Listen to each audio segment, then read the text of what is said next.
Hello everyone, this is Mami Dim. As a small content creator, nandito ngayon tayo sa may Diwata Paris Overload na pinagkakaguluhan sa social media at sikat na sikat sa mga vlogger at all content creator. Pero bago ang lahat, intro mo na nga ba darang Mami?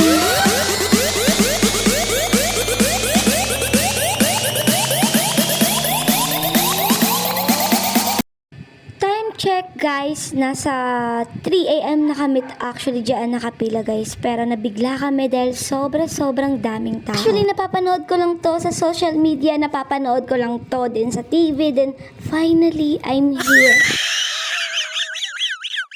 Hindi ko nga alam guys kung matutuwa ako o maiinis ako kasi guys, nasa dulong-dulo pa kami. So sabi nga dito guys, papasok ka sa loob, merong pampila sa loob, merong pampila sa loob, tapos dun ka pala makakatikim ng Paris nila. Akala ko nga si Diwata Paris yung naka-t-shirt na white, kaya naman binidyohan ko siya agad-agad.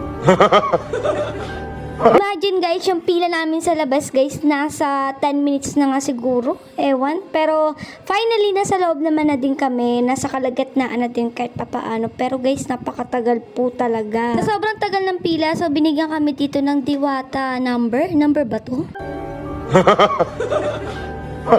So nasa gitna na din kami finally guys, at nakikita namin itong mga naglalaki ang mga kaldero, maraming kumakain, at itong mga nagbabarbecue finally nakita ko na rin at yung kusina nila. Kahabang mahaba pa yung pila guys, so meron ditong kumakanta, so hindi ko nga alam kung sino to, sabi daw nila sikat daw to na rapper.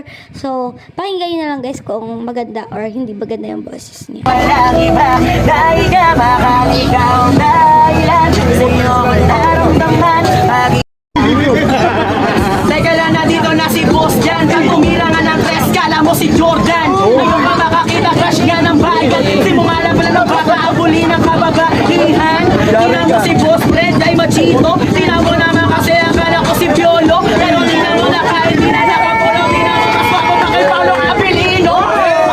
Kung paano ba natito, kasi nandito na yung kamukha ni Liminho. Galing Koreano kasi tingnan mo naman mukha ka mistiso. Galing na Korea, kala ko naman si Sandara. Tingnan mo naman, ang gadahin kumpara. Tapos yung isa naman masexy pa kay Ibana. Tingnan mo gumagawa ng publikara. Yung may camera, kala ko din may masunaga. Yung isa naman, mas wapo pa nga kay Aga. Ang aga mo naman, dito nga na dumating. Pero di na balik kasi kakain tayo mamin. Kasi habang ako kinakapusulti sa kangin. Parang di akalain, taga lang tayo.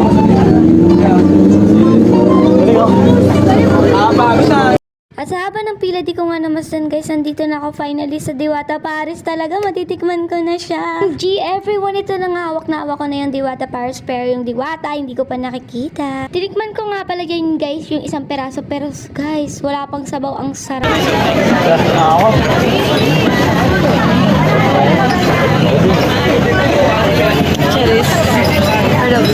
Pero syempre everyone, huwag niyo kakalimutan i-follow and share tong video na to para sa susunod kasama ko rin kayo ulit kapag pumunta ako dito. So yun lang guys, bye!